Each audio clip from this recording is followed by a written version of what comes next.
In this week's episode of Studio Inter, we'll be previewing the Milan derby with ESPN play-by-play commentator Matteo Bonetti. We'll be discussing whether or not the game should go on or not, given the COVID situation in Inter and the Serie A. This week's Moratti, Moggi and Frog, and much, much more. Everything here on Studio Inter, on SempreInter.com.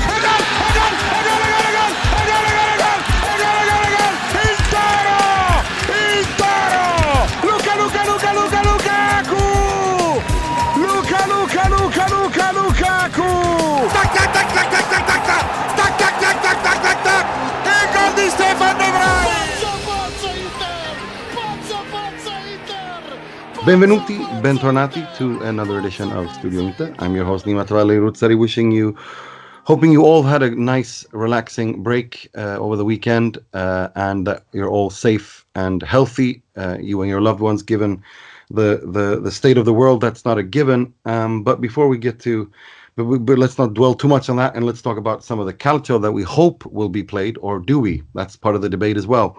But before we get to all of that, let me introduce my panelist, the SempreInter preview writer, Mr. Mohamed Nassar. Hey everyone, very excited to get into the Derby edition. For sure. And we're also joined by our very good friend from London, Mr. Billiam Beckman. Good evening. I think I started last week's show by making some kind of joke about my fears that Serie A was going to finish and be going to be over by November or December, and a week later it feels like even more relevant. For sure, it really does. And all the way from Florida, our very good friend Mr. Alex Donno, who covers Inter Miami, the Inter's nemesis in the Inter game, if we speak that way. They kind of sued your employer, didn't they? Yeah, I'm not even sure if I'm supposed to talk about that, but I don't know. I haven't read any relevant headlines about that in a while, so things seemingly have cooled off. And Nima, I'm certainly happy to be back. It doesn't feel like a regular derby week, does it? No. But I'm excited to break it down nonetheless. Yeah, and and to help us do this, we have a very special guest with us. He has a very interesting and very unique connection to Inter's derby rivals, AC Milan. He works as a play-by-play commentator on ESPN. He used to do that on beIN Sports as well, making his Studio Inter debut. Welcome, Mr. Matteo Bonetti. Thanks so much for having me. I'm glad we could finally get the contract sorted. You gave me the max over 10 years, so I'm ready to be with you guys now for every single week. Oh, that's awesome. Can't wait to get going. Well, I mean, I spoke about your family connection to Milan, and I think it's really interesting. And I wanted to ask you a little bit about that because from what I know and what you've told me, your grandfather was the vice president of AC Milan. Could you tell us a little bit about that, when that was and how long he was for, and how did that, how did you growing up, did that how was that a part of your life growing up?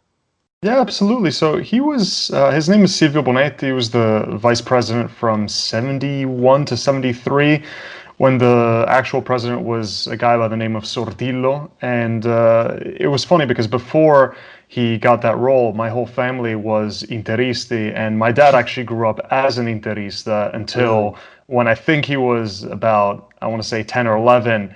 That's when they went to Milan and they all changed allegiance. So, you know, when such an opportunity comes your way, I think it's fine to switch colors. But yeah, my whole family on my dad's side is from Milan. My mom's side of the family, they're all Turin fans of Torino.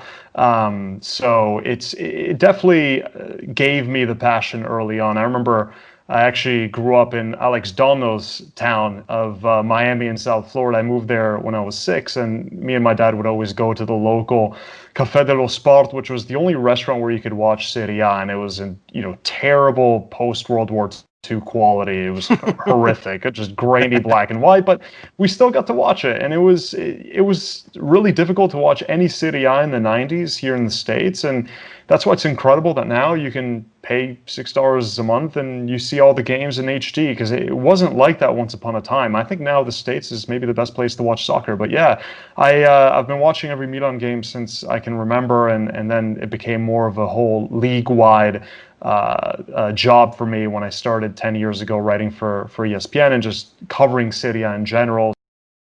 Once you're in this line of work for as long as you are, I feel like it almost all becomes work, where a bit of the passion and a bit of the emotion is removed, unfortunately, because I do miss being a fanboy.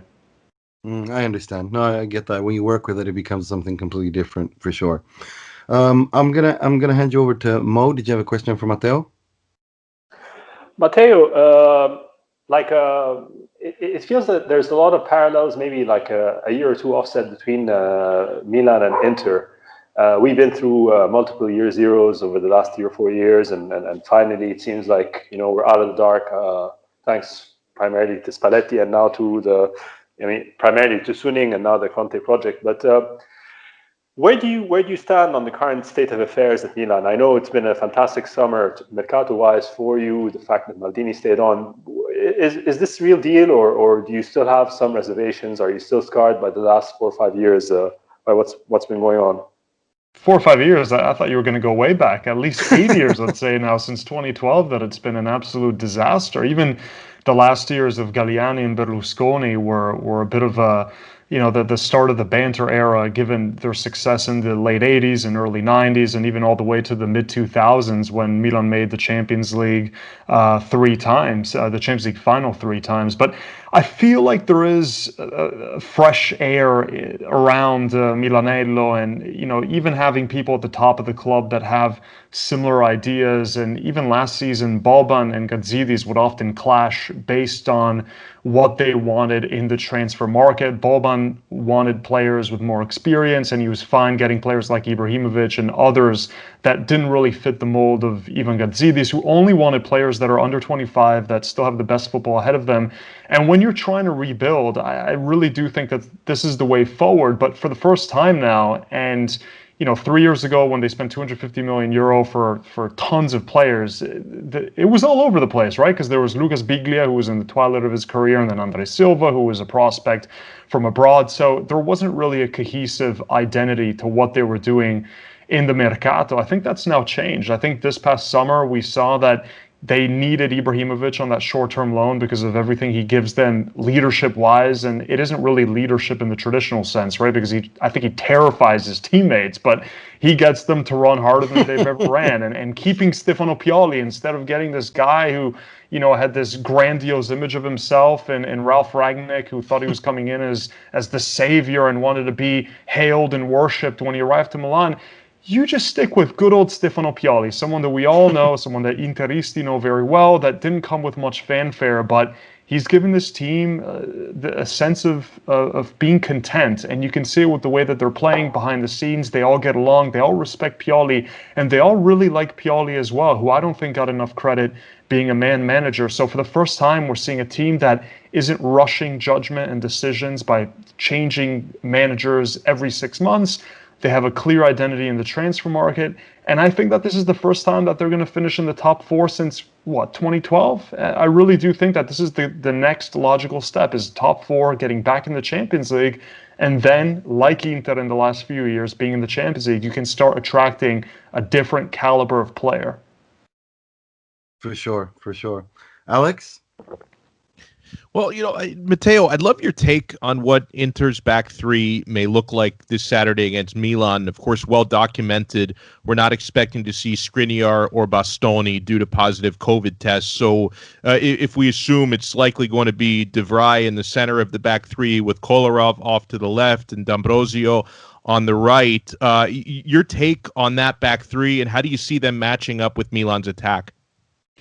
Yeah, that's a tough one. Kolarov in a back 3, I still don't understand it. I don't understand bringing in a guy that you say he has experience. Okay, I get that. A lot of other players have experience, but they also maybe can play a position that they're brought in to play. Yeah. Kolarov was a center back even for the Serbian national team recently. He has not done well there. He hasn't done well the first 2 games at Inter when he was in the back 3. I think the first game is when he got caught out for one of the goals when he botched an aerial attempt.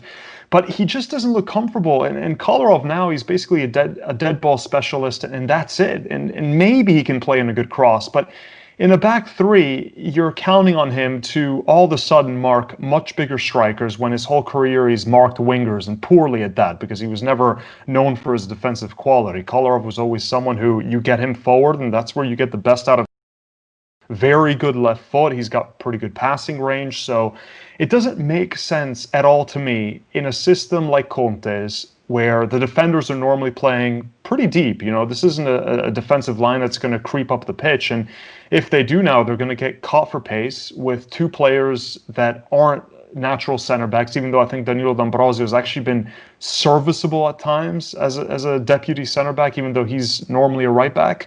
But it's just such a weird situation, guys, to think that Inter have, 6 COVID cases, and I think half of them are starters that you normally see when everyone's fit and healthy. It kind of takes a little bit away from the derby and the excitement of having two Milan sides that have so much expectation this season, with Inter challenging for the Scudetto and Milan challenging for a top 4 position. And now, all of a sudden, I think there's this black stain on the Derby della Madonnina, where it is overshadowed by COVID, and it is going to be a patchwork defense that I think is going to have a really tough time, going back to your original question, Alex, and dealing with a Milan attack that's done very well without Ibrahimovic. And now Ibrahimovic has tested negative. He looks like he's in great shape. Ante Rebic had that arm injury, which is unfortunate, but it seems like Milan haven't really even needed those players. They've gotten so much good work from Brahim Diaz, the youngster who came over from Real Madrid, who's very tricky and very shifty. And I think he could give someone like Kolarov a lot of problems, and especially in a back three that has never played together once. Agreed. Will?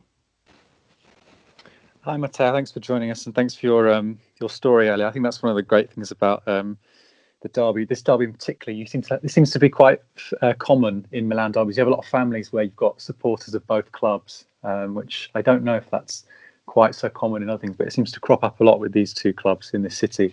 But I wanted to go back to Stefano Pioli, who you praised a few minutes ago, because I remember when he was appointed. I think I can't speak for every Inter fan on the planet, but my impression from looking at social media, and certainly the way I felt, was we didn't really mind that Pioli was going to Milan, because we had him back in, 2017, and I think most people expected something pretty similar. He came into a club that was in turmoil, just as he was 3 or 4 years ago. I think my assumption was, okay, he'll have a few good results. They'll be unbeaten for about 11 games, but then when it's time to make the next step, something will break, and he will start making strange decisions and doubting himself, and everything will collapse. But that hasn't happened at all yet. I believe 23 games is now the unbeaten run in all competitions. So, I was wondering, are you surprised personally by the progress that Milan seem to have made? Do you think he's the answer long term? Obviously, you mentioned that they obviously Rangnick was going to come in. If it hadn't been for the great form, maybe he would have done. And do you think he's a different coach now to the one that we saw at Inter? That's actually a really good question, and there's a lot of ways to go about this, but I am actually very surprised. It wasn't a very sexy signing when it happened, when he replaced Marco Giampaolo, who seemed like a cadaver on the touchline, with zero chemistry with the players, someone that didn't have a pulse on the squad that the players were confused by, someone that didn't have any sense of... I think, you look at what Pioli's been able to do with behind the scenes, getting along with the players. The players really like Stefano Pioli, and I wasn't even that familiar with that side of Pioli, right? We always just kind of saw him as this above-average Serie A journeyman who's been at big clubs. He's been at Inter, he's been at Lazio, Fiorentina.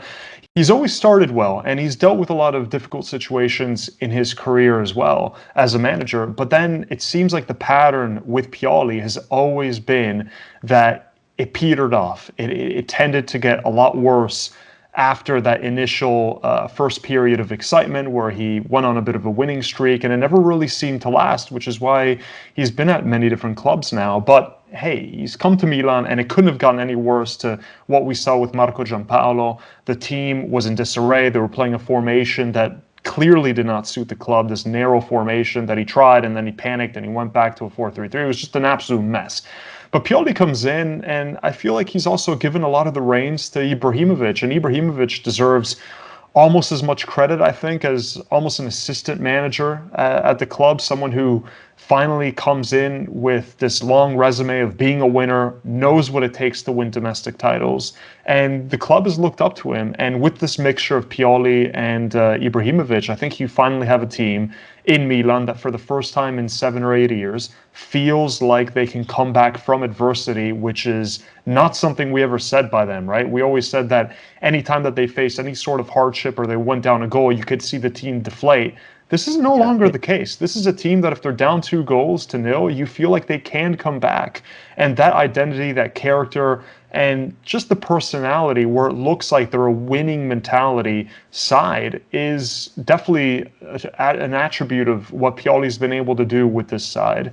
And I am very surprised, to go back to your question. I think a lot of Milan fans are, and the fact that they were able to fend off Ralf Rangnick, who had such a great reputation in Germany, to stick with Pioli and to give him the job for the foreseeable future. I don't know how long it's going to last because Serie A is crazy like that. You know, I feel like Milan can go 5 games without a win, and suddenly you're hearing rumors of, who knows, the next revolutionary philosopher is in European football. But for now, I'd say for the next season, this is Pioli's job, and I really am confident that he's going to get this team back to the top 4, which is ultimately the biggest goal. I wanted to ask you about what you think about, because I've been thinking for quite some time that I think Spalletti is the next natural. For me, it's either Fiorentina or Milan for him, and it seems that Fiorentina is not going to happen because he wants to. You know, it's not a club that's big enough for him, and it doesn't seem like they could afford him as well. I think Sarri maybe is what Fiorentina are looking at. But how do you feel about Luciano Spalletti coming to AC Milan? Which I think, I mean, he's on his last year of, you know, his paid vacation where he's feeding his pet duck Snow White in Tuscany and feeding her cookies and whatever. So I want to hear your thoughts about that. I did not know about the pet duck, but that's brilliant. Oh, you didn't see it? You didn't see it? No, I haven't. Social media? Actually. Biancaneve. No, Io Paperino, Biancaneve. Yeah, I will send it to you. It's like everything with him. It's art. It seems like Milan was linked to him, right? When Marco Giampaolo was on the verge of being sacked, there was rumors that Spalletti was another one of the names that they were looking at, but that he was simply too expensive because he was still on that deal that you had to buy him out from. And it's going to be really difficult for a team like Milan that, you know, the Elliott management, I think they have to be cautionary with the kind of money that they're putting into the team without Champions League football and trying to balance the books.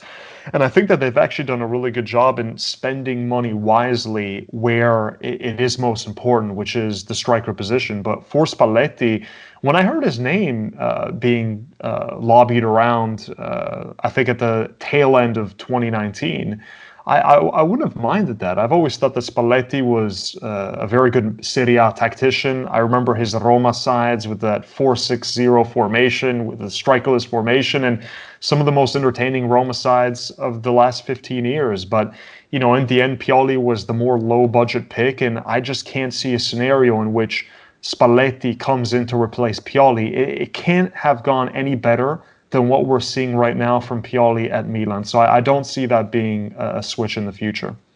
I mean, one thing that these two clubs, after you got rid of Yong Hong Lee, which was just good for everyone involved, one of the good things that came out of that was the how Inter and Milan started working together on this new stadium. I'm keen to hear your thoughts on that, because I mean, obviously, you know, we all love the San Siro. It's you know, it's a cathedral. It's the La Scala del Calcio, all that. But there is a need. But I personally think that it's time to, you know, cut it loose and create something new. What are your thoughts on that? It's tough for me to ever say to knock down the San Siro. Obviously, it wouldn't get knocked down, but you know, the bureaucracy in Italy for these kinds of things is an absolute mess. Even to go from having a publicly owned stadium where you're paying the municipality or the city or whatever to actually owning your own stadium. That's why you're seeing a lot of teams, Nima, basically refurbish their current stadium and stay in that site. Like, look at what Udinese did, right? That they refurbished the Friuli. A lot of other clubs like Bologna as well, with the Dallara, that they refurbished the stadium and now looks brilliant. And you keep hearing all this talk of, oh, Napoli is going to do a new stadium, and Roma, Lazio, they need a new stadium. Roma's been talking about this for ages. It's so difficult to get this kind of stuff done because of the Italian bureaucracy. I want both the teams to stick in the San Siro. This is what I grew up with. My first memories as a child was going to the stadium. We had season tickets in 1990 to 1992, and we went to every single game in San Siro when the Invincibles of Milan were there. So, to me, the thought of Inter or Milan ever playing outside the San Siro is simply unfathomable. I mean, wouldn't you guys agree?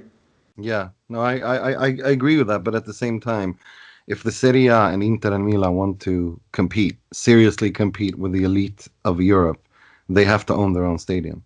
And the San Siro is just not possible to renovate it. It's so old. Yeah, that's a good point. I mean, just look at Nima. Look at what happened with Juventus. Ever since they moved from the Stadio Olimpico di Torino to the Juventus Stadium, or whatever the heck it's called now. It changes names, sponsors. I don't know if it's like a beer or something it's called. I have no idea. But they've only ever won Scudetti ever since they've been in that stadium, which is, I think, a great size. I don't think a stadium in Milano would be that small. No. I think the capacity would be about 60 to 70,000. Definitely not 89,000, but definitely not 40,000 either. I think it would be in that sweet spot just in between those two numbers. But, Juventus now have a stadium that has apparently great acoustics, that when it's filled, a lot of adversaries have said it's one of the most intimidating venues in Europe because of the way that it's built, and it feels like it's on top of you, and it looks like a proper Premier League style stadium, right? That it's state of the art. It looks the outside. It would be great, and I know that the revenue that you make from owning your own stadium, it is all different. But for me, it's more that nostalgia factor, right? That we've seen Milan and Inter competing at the highest level in San Siro. I know that times have changed. I know that the money situation is very different now, also because of the TV rights and how other leagues, it's very difficult for Serie A to compete with a league like the Premier League, where the TV rights allowed a newly promoted site to spend 40 million euro. It's crazy. For sure. Before we let you go, I want to hear your predictions on the Serie A. Places 1 to 6, starting with that. Who do you think will win, and then the list of the European places? I'm doing a list because every guest we have, I'm putting it together, and then at the end of the year, I'm gonna put it out and say you said this and I said that, and we'll see who's got it right. Okay, so I've said before on the record that I can't go against Juventus until they prove us otherwise. But I think that because of the amount of change that they've had, and what we've seen in the first 2 weeks with them, that it's tons of turnover, tons of players, flip-flopping positions, and I think Pirlo is going to take some time to figure it out. And I just wonder, are they going to be in a bit of a hole because of it, where they start dropping points in the next few months? I'm actually changing my mind, and I'm going to say that Inter win the Scudetto. Okay. I'm going to say Juventus comes second, Napoli third, Milan fourth, and then fifth and sixth, I'm going to go with Lazio and Roma. So not Atalanta in the top 7 even? Oh, I forgot about Atalanta. I'm sorry. I knew that I was forgetting something when I get picked up. Okay, so scratch that. Atalanta are going to finish... Oh, man. How do I put Milan in the top 4 now? Because I actually want Atalanta to challenge for the Scudetto. This is tough, guys. Yeah, it is. Let's do Atalanta third, and then fourth place is going to be a battle between Napoli and Milan. I'm going to say Milan because I'm saying that they're finishing top 4, and then Napoli fifth, and then Lazio sixth. So that's my updated lineup. Sorry, guys. A sleepless night, and I knew I was forgetting someone. Don't apologize, because last week when we did it, Will and I were Will was saying that every 5 minutes you change your mind, because I think the top 7 in the Serie A has become so much more condensed, compressed in terms of quality, that the more you think about it, you change your mind all the time, and it's really, really difficult. And that's the great thing about it, isn't it? That there's more competition at the table than ever. And we actually have, 3 anti-Juve now? I think Inter's anti-Juve. I think Atalanta definitely is. I think it'd be stupid to discount them from possibly winning a title, given what they did last year in the Champions League. And maybe even Napoli. Why not Napoli? For sure. I'm with you on all of those. To be honest, I almost have, for me, it's almost as if Atalanta are the number 1 challenger to Juve in my head. Yeah, that's actually a great shout. And given what they've done, why not? They could win it all, and it'd be like almost like a Leicester 2.0. For sure. Well, one of us, Nima, predicted Atalanta to win the league last week. Yes. So the spinner landed on Atalanta just before you came to me. So I went for. No, it's really hard, and that's good for the Serie A, exactly like Matteo said. Who do you think will become the capocannoniere? Is it Ibra is that Ibra's masterpiece, or is it Cristiano Ronaldo's masterpiece? I'm gonna go with Ronaldo, Lukaku number 2, and I'd say I think Ronaldo and Lukaku, and then maybe some player like Duvan Zapata at number 3. But I still think it's Cristiano Ronaldo. I'll probably be around 29 to 32. For sure. Who do you think will win the Coppa Italia and the Supercoppa? Ooh, okay. You know what? I'm gonna go with a team. I'm gonna go with Inter for the Coppa Italia. I think that Inter have more depth than anyone but Juventus, but I also think that Juventus right now, this obsession with the Champions League and Cristiano Ronaldo being there, every single egg is going to be put in the Champions League basket for Juve. I'm not saying that it won't be the same thing for the other Serie A teams that are in the Champions League, but I do think that this year in particular, Juventus feel like it's this year or never for the Champions League, and maybe one more year after that, but they have to put everything they have into the Champions League. So that's why I'm going to pick someone else other than Juve for the Coppa Italia. For the Supercoppa, I'm going to go with Inter again. Why not? No, but you mean Milan. I mean, sorry, it's Napoli and Juve in the Supercoppa. Oh, I thought yeah, sorry, yeah. I was like, we didn't win anything. What's the exact date for the Supercoppa?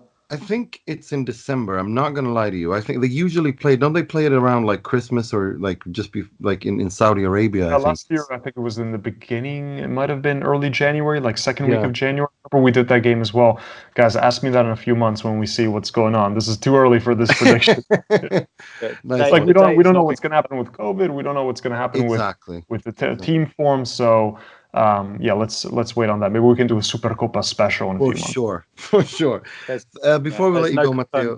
For the Supercoppa, there's no confirmed date yet for the Supercoppa. Oh no, they haven't. Okay. Yeah. Well, I mean, traveling is kind of hard right now, and you don't especially if they want to flog it out to bloody Saudi Arabia or whatever they have. I think they have a contract with them, if I'm not mistaken, that this is what they're going to do for the next few seasons to play it in abroad. But given the situation right now, I don't see how they could. I mean, traveling during a pandemic, personally, I'm not a big fan of that. But right before we let you go, I wanted to ask you a little bit. You have a podcast with Kay Murray, and you also have one with our good friends Nicky Bandini and Mina Arzuki and Gab Marcotti, the Serie A Awesome. Can you tell us a little bit about that? Yeah, so I do my own podcast on Patreon called CalcioCast. We took it off iTunes and Spotify when we joined the Serie A Awesome team. And Serie A Awesome is the main podcast that we do now during midweek. So it's kind of like looking back and looking ahead, a mixture of both. And it's on the ESPN FC feed. It's with a really great cast. There's Gabriele Marcotti, Nicky Bandini, Mina Arzuki, myself and Kay, so it's loaded. It's a five-a-side team, pretty crappy five-a-side team, if I must say. I don't think we'd go anywhere with that squad. I don't think any of us are particularly accomplished footballers, but it's fortunately we're better podcasters than footballers. So yeah, definitely do check it out if you don't already. Thank you so much for coming on, Matteo. All right, thanks so much, guys. It was a pleasure. And bon derby. Thanks, Matteo. Yeah, it's gonna be brilliant. Hopefully. Take care. Bye. Ciao. Right. That was Matteo Bonetti coming on to talk the derby. We're going to continue. We're going to continue talking. We're going to continue talking about the derby, and we're going to preview it. And I want to get your thoughts on this, because personally, I'm of the opinion that right now, given the infections and given the spread, that right now, I mean, before we went on air, Diawara of Roma tested positive. You know, given what we know about this virus, that it takes about 2 weeks for the incubation period is 2 weeks before somebody tests positive.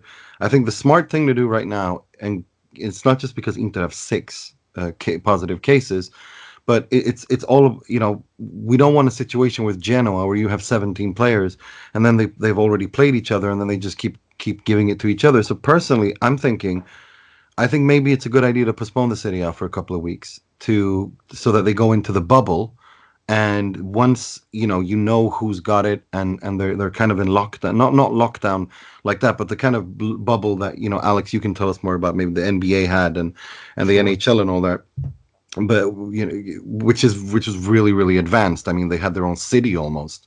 But it doesn't have to be like that. But what I mean is, like, basically go into the bubble and for 2 weeks and see who's got it, who doesn't have it, and then try to. And after that, maybe what Gravina, the FIGC president, was suggesting, that maybe have like regional playoffs, and then whoever wins those goes up, and you do it this way, because this isn't going away, and all the cases are increasing, and we can have a situation. I mean, the players, as some people say, they're healthy and all that, but there are people working in football, and they have families, and you could be a carrier and not even know it. And it's kind of a little bit like Russian roulette, and that, I mean, that's my opinion. I think we should chill a little bit here, because the alternative to that, the way I see it, is all of a sudden all the players in the Serie A have it, and then you got to shut the league down indefinitely. I mean, this is a difficult situation, no matter how you look at it. Alex. Yeah. It would be smart, I believe, to do what you're describing and kind of hit the pause button for a couple of weeks and take inventory and isolate everyone, because, I know that no one wants to stop games at any point, but wouldn't it be better to stop it for a couple of weeks and get some semblance of control over the situation, so that you don't have to shut it all down, for longer than a couple of weeks later on? Because, the bottom line is, I know that the primary reason why they're so hesitant to shut it down in any capacity is because you don't want to cost yourselves millions of euros, right? You don't want to cost these teams a lot of money by shutting it down, but we clearly see, a problem that is snowballing a bit, and you don't want it to completely avalanche. I think some sort of a bubble, or at least regional bubbles, where players and staff are essentially in quarantine, getting tested constantly, and you make sure anyone comes into contact with them is tested and negative. That's the best way to make this work. I mean, you touched upon the NBA bubble. I think it'd probably be more difficult to do something like that for Serie A. I mean, first, because the bureaucracy just in Italy and in that league particularly. So, what the NBA did was, they put every team, every staff member in the traveling party, every player, of course, together in one spot, in one cluster of hotels in Disney World, and that was their quarantine, right? I mean, everyone was tested positive. They weren't coming into contact with outsiders, and so they were able to get through a late season and an entire postseason without any new infections, because it was impossible for any new infection to come in, right? Because the way that it's working right now in world football, and it's unfortunate that something that makes this virus so complicated is that anytime you think you have isolated a problem where one player shows up to training, you test him, he's positive, you're probably thinking, oh, great, we're going to isolate this one player who tested positive, everyone else tested negative, they're fine. But no, 2-3 days later, you see, 2, 3, 4, in an Inter's case, 5 additional players test positive, days afterwards, who were not positive the first day, because the infection just doesn't manifest instantly. For some people, it takes more time with the incubation period. So you're facing a nightmare. I mean, honestly, I do believe that that the derby should be postponed. I don't know if it will be postponed because they don't want to do it. But, I know that right now our understanding is there are 6 Inter players who are positive and will not be on the pitch on Saturday. But are we really sure that there are not others, where the infection might be, currently brewing but not showing up positive? So the idea of letting these teams play each other and potentially infect others, to me, sounds like a nightmare. And I think that we need to let this thing breathe and pause it for a couple of weeks before we move forward. I agree. Mo, do you agree or disagree? Yeah, look, you don't want to be asking me if you want this to be a politically correct podcast. Really, like, I have extremely different views on how the whole thing should be treated. But no, I certainly don't think that if this in fact is a thing that's not going away, then how long are we going to keep on postponing things for? there needs to be a protocol, and the protocol has to be put in place. And it seems like the protocol was in place, and things. I mean, shit happens, and we have to move on. It's not like life is. All other infectious diseases in the world have decided to hide away while Take a COVID. pause. No, Yeah, they take a haven't. pause. They're not on leave. The people still get. No, they're not on holiday. Yeah. So this is my opinion. I think that much has been made. Certainly, there was a certain point in time when this was a very serious thing, and it seemed like it was the prudent thing to do was to take drastic measures, but. There comes a point in time when we have to say, look, all these people that keep getting these numbers, these quote-unquote numbers and these cases and whatever, they're all fine. They all seem to be brushing it off. And so at what expense? At what expense? We're talking about people's families, but at what about these families' livelihoods? What about the kids, the kids' livelihoods, their parents' livelihoods, etc.? It's not like football is no longer just a frivolous entertainment antic. It's an entire industry that recruits thousands and hundreds of thousands, if not millions, of people in countries and tens of millions internationally. So when this isn't just about football or the Serie A or the Derby, but in general. Until when are we supposed to say, all right, this is it? We need to move on and accept things as they are and just get on with things, because it's not for free. All these everything comes at a cost. Yeah, everything. All these delays, suspensions, they're not for free, and they're not, and they do affect livelihoods, and they do affect health, and they do affect families generationally, and they have impacts that are currently no one seems to be taking care of or note of what those potential impacts might be, and how they can affect not just 1, 2, or 3 generations. I mean, I've seen this firsthand with my kids during the earlier part of the year when they were homeschooled, and how that 4 or 5 months affected their social their ability to interact socially with other people, to learn, etc. So this stuff comes at a price, and at a very heavy price for many people. So yeah, I'm of the camp that you know what, we need to move on. So yeah. Will, where are you? Well, every solution at the moment feels like the wrong option. That's the problem we're in, because there's such a huge obvious downside, it seems, to all of them. If you press ahead like Mo is advocating, and you play this match with cases sort of starting to creep up, you could end up with a disastrous domino effect that causes even more serious problems in the next few weeks, whereby you're not able to play hardly any matches.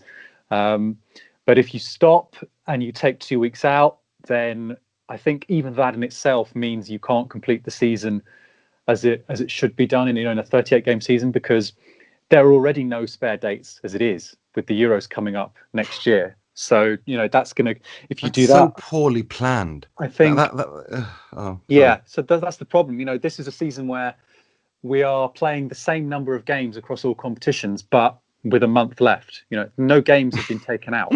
So if you then pause for another 2 weeks, I don't see how you can get it finished in time and hope to have the Euros next summer. And if we've just had this absolutely absurd idea to play an international break in October, then clearly everyone's still going full steam ahead towards the Euros. So there's a problem there as well. There's also a problem with the financial implications of postponing things, because at the moment there are several clubs who, if what we're reading in the media is to be believed, are struggling to stand on 2 legs at the moment. They have no liquidity, obviously no season ticket holders, sponsors are down, they haven't got match day revenue.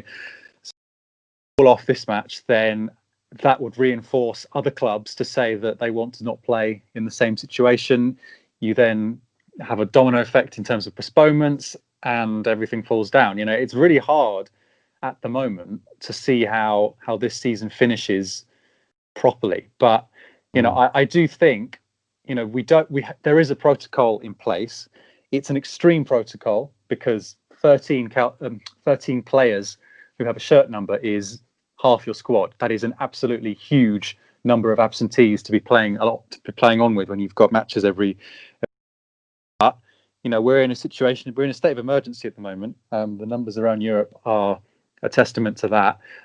We've just had some new restrictions announced here in the UK today on Monday because cases are going up here. So if you don't stick to this protocol, then what was the point in making it? I think people must have known when they didn't lock people down in a bubble a couple of months ago that this was possible. So I personally don't. My instinct is I don't want the derby to be postponed, because at that point, this league season will finish in 2026 if we're lucky. You've already had the Juventus Napoli scandal where, clearly the Lega were not prepared for that, and they've seen their own protocol basically trampled all over.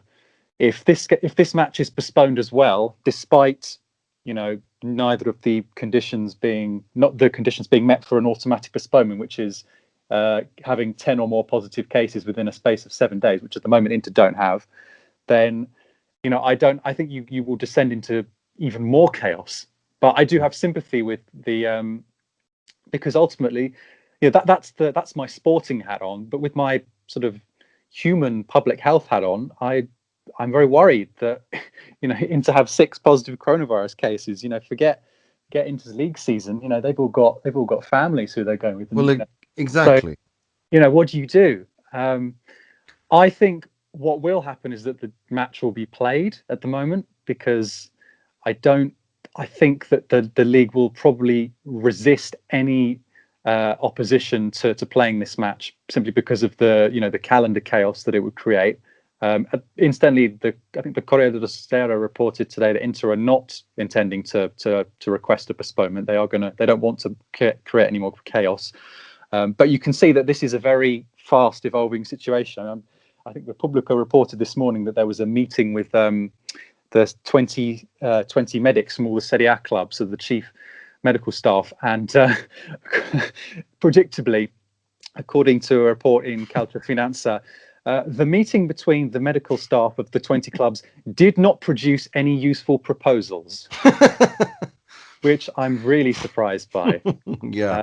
So at the moment, if you're asking what I think should happen, I think, while I'm uncomfortable, I think the right thing is still to go ahead with this match. But as I said, what happens if we have more cases between now and Saturday? I don't know. I think in any case, this will be a season that, for one reason or another, be it for a change in format, or be it because half the matches were played with decimated squads, this will be a season that will be unlike any other. And maybe we all got hot under the collar about asterisks last season when lockdown happened, but perhaps I think this is going to be the asterisk season for one reason or another. This is going to be the asterisk season, because last season, most of it, with 75% of it was played already. It was just about completing it. Now this is the asterisk season for sure. Anyway, speaking of how the game, let's assume we don't know what's going to happen. No one knows what's going to happen. 2020 is an insane calendar year. So let's just operate under the assumption that the match is going to be played.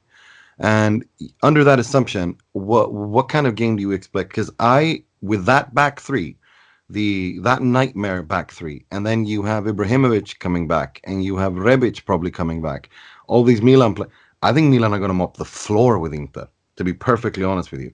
That back three, and then you have a midfield that is kind of depleted, and you have players who won't arrive in Milan, who are on international duty halfway around the world. They won't arrive in Milan until Thursday.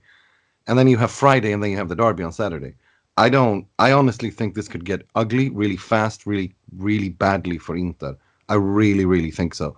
It does not look good at all. I take it Mr. Positivity has a different take.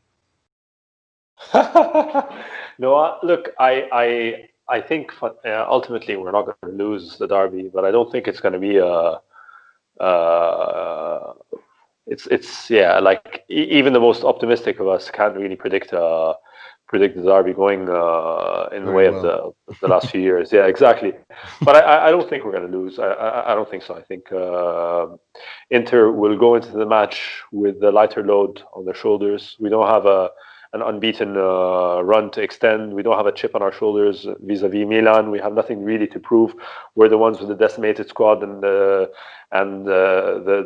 defense on crutches. So I think psychologically, Inter go into the match feeling a bit lighter, and maybe that could be an important reason as to how the match is going to be played. What about you, Alex? I'm going to be a little bit more Mo than Nima on this one. I'm not going to be completely optimistic. I'm not predicting Inter to win the match, but I'm also not predicting Inter to lose. At full strength, I would have seen Inter winning this one, but given the back line and the struggles, it's why I asked Matteo about it, because I'm certainly not optimistic in a clean sheet. That's not going to happen. But I'm thinking more in the lines of a 2-2. I do think that Inter has enough quality on the pitch, even despite the back line, to really create problems for Milan. I think, to me, the matchup between Hakimi and Theo Hernandez, that in itself is going to be worth the price of admission. It's going to be a lot of fun to watch the two of them. And, of course, we know the quality that Inter has up front with Lukaku and Lautaro, and they expect to see Alexis Sanchez in the game at some point. So I think it's going to be obviously not going to be the derby we expected with all the absences we're going to endure, but I think it's going to be 2-2, and it should be pretty entertaining. Will, where are you? Are you more Mo or more Nima on this one? I'm more Alex. I don't see a disaster scenario. Thankfully, it's interesting what was just said about Milan potentially having more pressure on them because they haven't got any big absentees. Obviously, Ibrahimovic has recovered from the virus, so he will be available. That could play into Inter's hands. You could see a sort of a siege mentality type scenario where Conte sort of tries to play everything down, but within the dressing room, everyone, there's sort of a do it for those who are out type scenario. That could happen. I think that predicting the derby is always pretty impossible. We always go round and round in circles before these matches about who's in better form. It feels like most of the last few derbies over the last few years, Milan have been in a better moment, as the Italians would say, and yet we've won most of them. So I think it's certainly not beyond the realms of possibility that we win this one as well. I think our options are not weaker than Milan's just because of these absentees. I think the bigger problem for me is obviously the back three is not ideal with Kolarov on that side, but it's almost more the substitutions that I think is a bigger issue, because the predicted 11 that Gazzetta have got in their paper today, to me, still looks pretty damn strong and good enough to win the match. But it's about having, we've all been talking about the advantage of having 5 substitutions at the start of the season. That advantage on Saturday will not be there. That's obviously a negative point. Obviously, we haven't got Stefano Sensi either in midfield. He's red carded. So we've got 4 out of 8 first team midfielders available. That's a problem. That could be an issue in the second half. I fully agree with what Alex said about Theo Hernandez and Hakimi. That's going to be a lot of fun. But this team is still good enough to get a result, and I think I'm not frightened necessarily. I think it's obviously a lot harder than it would have been in an ideal scenario. But if we're thinking about the damage that these cases could do, we have to see how many are back for the first Champions League match the week after. That could be a bigger issue. Exactly. Because that's 1 game out of 6. This is 1 game out of 38. So the margin for error is, obviously you don't want to lose a derby. But obviously, before I forget, by the way, there is a small chance that Bastoni is able to play. Because he's got to do 2 negative tests. Well, I believe he's only got to do 1 now. So what I was reading today is that I don't know if this has been confirmed or not, but there's the Gazzetta this morning said that he only needs 1 negative test, and he needs a 10-day quarantine as opposed to a 14-day quarantine, because this was rules that came in today, I think. But so they've shortened it even now. Yeah, which really seems like it's going in the opposite direction to all the numbers of cases that are going on. Serie A is never mind. Yeah. So even in the scenario where he returns a negative test, he still won't have trained with the team for 10 days. So whether he'd be fit, I don't know. That's the thing. If you're asymptomatic, then you can still, you're not just gonna. They're not. I don't think they've ordered them. Like Ashley Young is not asymptomatic. He's got a sore throat, and he was sent home, and that's why they did the test. The others were just done. The tests were just done as part of the routine. And with them, if they're asymptomatic, I think that means that they have absolutely nothing showing that they have this that they have any effect of this virus, and therefore we don't know if they've been training normally just to keep them going as well. I mean, we don't know that. They don't reveal this stuff. But if you're asymptomatic, I can't imagine they just tell Ibrahimovic and Nainggolan, etc., to sit on the couch for 2 weeks. Like, I just can't see that happening. So we'll have to wait and see. But personally, I think Milan are gonna. This is what Zlatan's been waiting for, to give it to Inter good properly. And now he's got a chance when they're weekend and he's playing against Kolarov. I mean, I'm thinking 4-1. Like he's going to have, he's going. And I mean, think about that midfield. Conte is going to play. Conte's going to play Brozovic and Eriksen together, which we know won't work because they're not compatible. And so Kessié is going to turn into some sort of peak Vieira because of Conte's tactics. So no, I'm really worried about this. I do not. This is going to end badly, and things that we know that when things go badly at Inter, they spiral quickly out of control. So we'll see. I do think Eriksen will start, and I think Brozovic will start, and I think that's an issue because I don't see how Conte has resolved that situation over the past 2 weeks. He's had a bigger fish to fry. Well, I don't think Eriksen will play. I think he'll play Vidal and Barella with Brozovic because it's a big match, and saw what he did against Lazio. I hope so. He took a couple of the palleggiatori in that match because he wanted a bit more muscle and bite. But we'll see. I think it would be. I think he would deem that a rather strange risk taking the match this big, having just not played Eriksen against Lazio when, in his opinion, Inter played a great match. Well, I'm glad you added that. In his opinion, right? Let's move on to the part of the show where we pay tribute, rip piss out of, and criticize someone or something in the world of football heavily. Starting with the negativity, this week's Moggi, which will be presented by Mr. Alex Donno.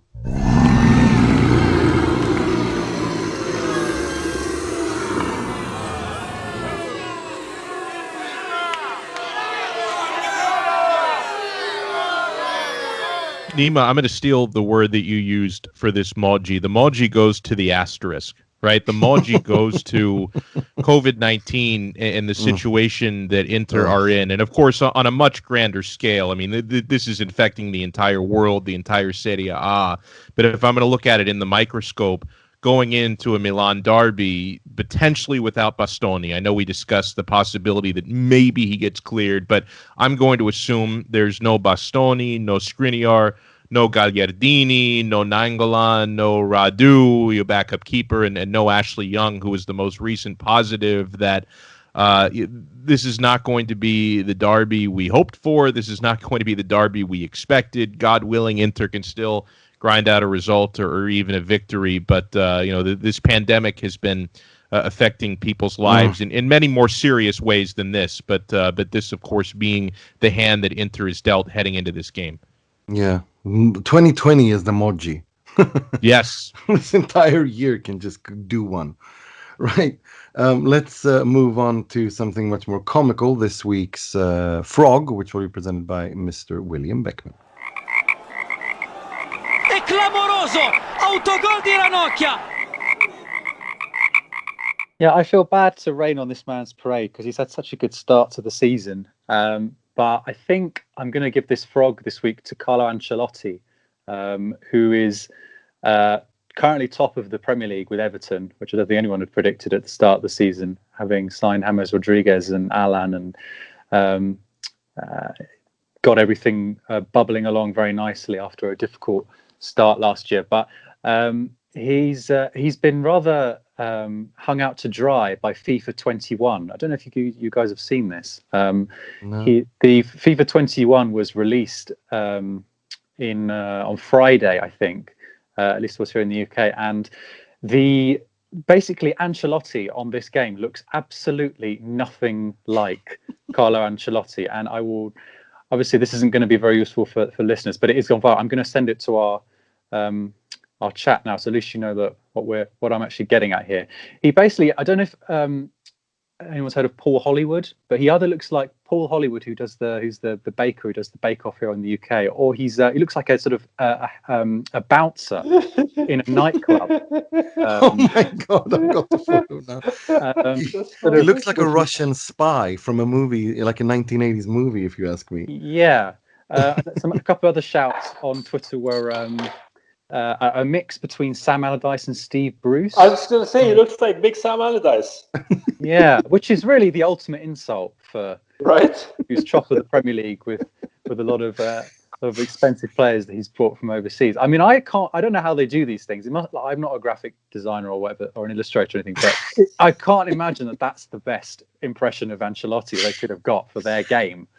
You know, the most famous football game that there is, you know, on the planet. He looks like he's sort of being strangled by his own shirt. Yes. The thing, I mean, that's exactly what I was going to say. It looks like the shirt is buttoned so tight that his head is about to explode because he can't get any oxygen. It looks horrible. It looks absolutely horrible. Yeah. That's so, not very, no. Yeah, I'm sorry, Carlo. Poor Carlo. Right, let's move on to something much more positive. This week's Moratti, which will be presented by Mr. Positivity, Mr. Mystic Mo Nassar. He works a lot, he's intelligent, and he surprises people sometimes with his ideas. Not easy to find one person of these qualities. Yeah, look, it's again another week of slim pickings for Moratti. So honestly, I'm just going to go with the fact that it's a derby week. It's a derby week, and these derbies just seem like they matter more and more and more after like many banter years, and now we've got a real hopefully. I mean, we know we've spoken extensively about the potential for circumstances throwing a spanner in the works, but. This is the derby, guys, and it's a derby. So your message of positivity for Nima is, don't worry, we're going to lose 4-1 this weekend. It's better. It's better than not losing 4-1. Scraping the barrel. We thought we used to struggle for Morattis before this year. Yeah. Wow. No, this year has been special. The Moratti of the week is Kolarov versus Ibrahimovic. Jesus Christ. That's next week's Moggi for sure. that's next week's Moggi for sure. Yeah. No. Let's not go too negative. But seriously, I am worried about this. I really see Milan really seeing their chance to give it to Inter good this time, and that's why I'm worried more than anything, and also because Inter are in the situation they're in, and also because Conte's not had any time to work with his players. Most of them return on Thursday. The game is on Saturday, so between jet lagging when you're flying to South America and all that stuff for players like Arturo Vidal, who I think is going to be incredibly important. That's why I think Raja Nainggolan was so important going into this game, but we'll see. I wouldn't have wanted to be the man who told Conte about these positive tests. Corriere della Sera this morning said that he was in fibrillazione. He's fibrillating with he's in a frenzy, Conte. And I could imagine him pacing around his room as the test results came out. I mean, but I saw somebody say like that. I mean, as a joke, obviously not seriously, but that this was Conte's own fault for saying at the beginning of the season that he had all his players available, and everyone he jinxed the crap out of himself, but by saying that no one's injured and he's got everyone available to him.